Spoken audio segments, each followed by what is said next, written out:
Assalamualaikum warahmatullahi wabarakatuh. Selamat malam. Kali ini kita lagi ke part 2. Kemarin kita sudah membahas sedikit mengenai SMCP. Nah, kita lanjut lagi nih kali ini. Biasa kita ngelanjutnya ketika kita punya waktu senggang untuk berbagi. Oke, baik. Kita lanjutkan yang kemarin. Kemarin kita sudah masuk ke beberapa komunikasi. Nah, sekarang kita lihat nih. Ini nih yang agak sering nih, ya kan, untuk repetition atau pengulangan. Oke, kita lihat nih di sini. Kalau ada pengulangan, langsung aja dibilang repeat. Oke, nah di sini nih bahasa Inggris maritim itu sebenarnya paling tidak hanya membuat kita lebih saling mengerti. Oke, lebih cepat mengerti sesama rekan yang diajak berbicara. Oke, jadi pemahamannya untuk bisa mengerti. Oke, jadi di sini contohnya kita ambil example. Contohnya, my draft 12.6 repeat 1/2.6 meter. Jadi untuk penekanannya itu tidak diulangin 12.6 lagi karena itu akan membuat sulit dan membuat ambigu ketika kalau sesama Indonesia, tapi kalau untuk pronunciation-nya dan action-nya itu beda, itu akan membuat kita agak sedikit kesulitan. Jadi alangkah baiknya di sini diatur di SMCP, jika kalian mau mengulangi kata-kata itu usahakan loud and clear, benar-benar jelas. Oke, my draft 12.6, I repeat 1/2.6 meter. Oke, kita lihat lagi di bawahnya, do not overtake.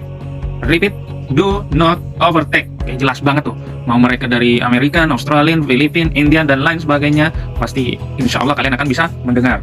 Oke, jadi jangan khawatir, gak usah malu, gak usah gengsi untuk mengulangi atau meminta untuk pengulangan kata. Oke, dan ini yang sering banget terjadi di pelaut kita, terutama yang berasal dari Indonesia. Baru dibilangin apa, cuma jawabannya yes sir, iya, yes. Begitu ditanya, ngerti? Enggak. Nah ini nih yang kebanyakan. Jadi nggak usah khawatir, nggak usah malu, nggak usah gengsi. Kalau memang belum tahu, tanyakan. Mending ditanya daripada kesalahan. Karena di sini kita berkomunikasi agar tidak terjadi kesalahan. Itu riskan banget, oke? Oke, kita langsung masuk ke number lagi. Nah, number sama. Kenapa? Karena di Marlin Test pun itu ada satu section itu memberikan pertanyaan time and number. Di situ agar kalian benar-benar menguasai tentang penggunaan number, audionya untuk pendengaran number. Karena number ini sangat sensitif dalam dunia maritim. Oke, langsung kita cek. Oke, number are to be spoken in separate digits 1 to 50. Oke, jadi kalau bilang 150 bukan 150, itu sangat sulit ketika actionnya berbeda. Jadi dipisah. Oke, di separate 150. Oke, 150. Saya rasa jelas banget kedengarannya. Kemudian 2.5 atau 2.5 itu akan disebutkan 2.5. Oke, nah kita lihat langsung nih. Attention, when radar angle sample in well order are given, say 15, 4, 1, 5 or 20, 4, 20, 20. Jadi kalau di sini ada attention ya, kalau radar angel kenapa dia tidak usah dipisah? Karena di dalam kemudi untuk ucapan pengemudian itu cuma 15, kemudian 20, kemudian 35, kemudian hard atau full, udah. Oke, jadi lebih simple. Jadi ketika orang bilang 15, oke, bukan 15 karena nggak ada 50. 15 dan 50 berbeda. 15 dan 50. Kalau di radar nggak ada 50. Jadi ketika bilang 15 pasti semuanya ngerti. Nggak memang harus ngerti. Oke, langsung kita jalan lagi ke position. Nah, ini nih beberapa position ini karena memang agak sedikit ngejelimet. Katanya sih ngejelimet ya. Tapi sebenarnya kalau kalian kuncinya tahu, pertama kalau kalian nggak ngerti ya sudah bilang ulangin aja, repeat aja, nggak masalah. Oke, daripada berambas ke belakangnya nggak enak, nah, mending kalian ulang. Oke, jadi karena di sini contohnya ya.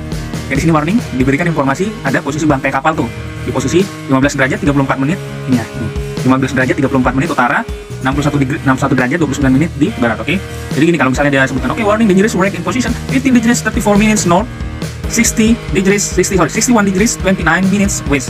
Nah, jadi ketika itu kalau orang Indonesia, orang Jawa sih, atau orang Jawa atau orang Timur, yang Indonesia kan masih agak bisa lah mungkin dengan. Tapi kalau bagaimana bayangkan kalau orang Cina, orang Jepang ya kan, yang agak ngomongnya Cina Singapura tuh ya kan, nah itu agak sedikit kesulitan kalian, apalagi kalau sudah merembet ke British accent. Nah itu jadi mau nggak suka ketika kalian saya agak sedikit nggak benar, ya udah deh, kalau memang kalian masih beginner, masih pemula, ya usahakan dulu. Kalau memang nggak tahu masalah posisi, mending dicatat, ambil kertas, ambil pulpen, siapin, kemudian ditulis.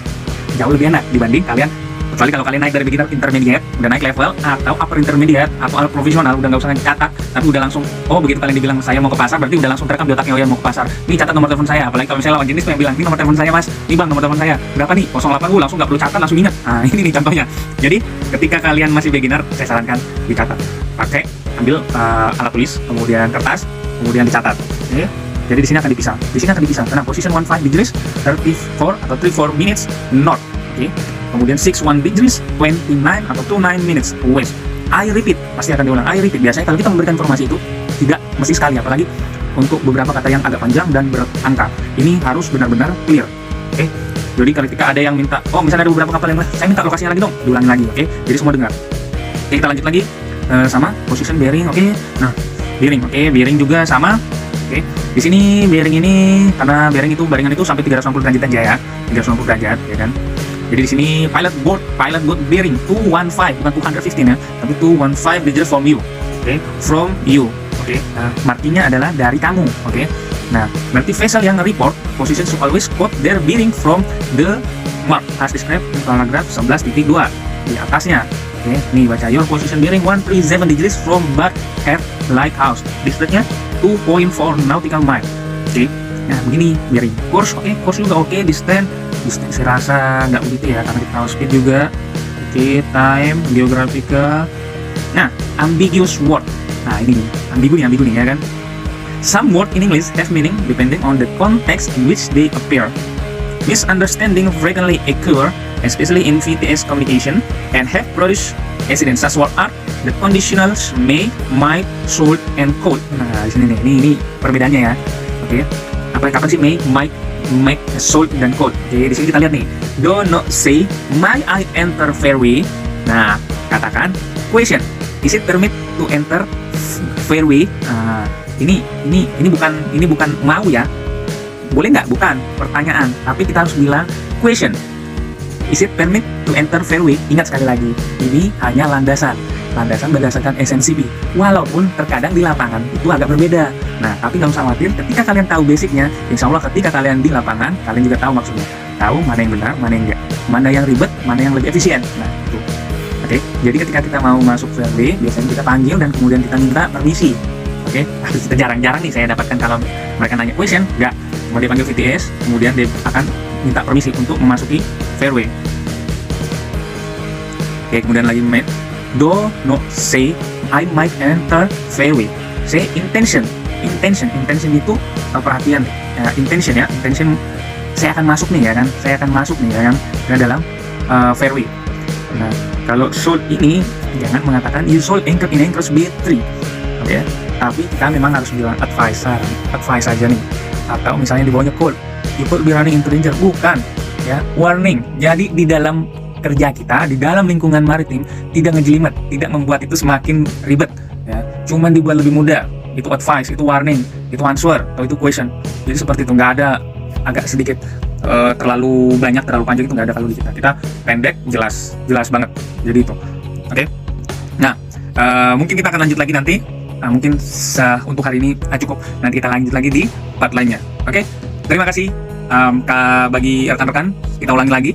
Bagi yang pemula, silakan di save atau diulang-ulang, atau semakin baca, atau kalau kurang tahu bisa kok komen di kolom komentar. Dan saya rasa bagi para senior, para kawakan pelaut pasti akan memberikan saran dan masukan buat kemajuan pelaut Indonesia untuk dapat bergabung di pelayaran internasional. Oke, salam pejuang receh. Assalamualaikum warahmatullahi wabarakatuh. Selamat malam.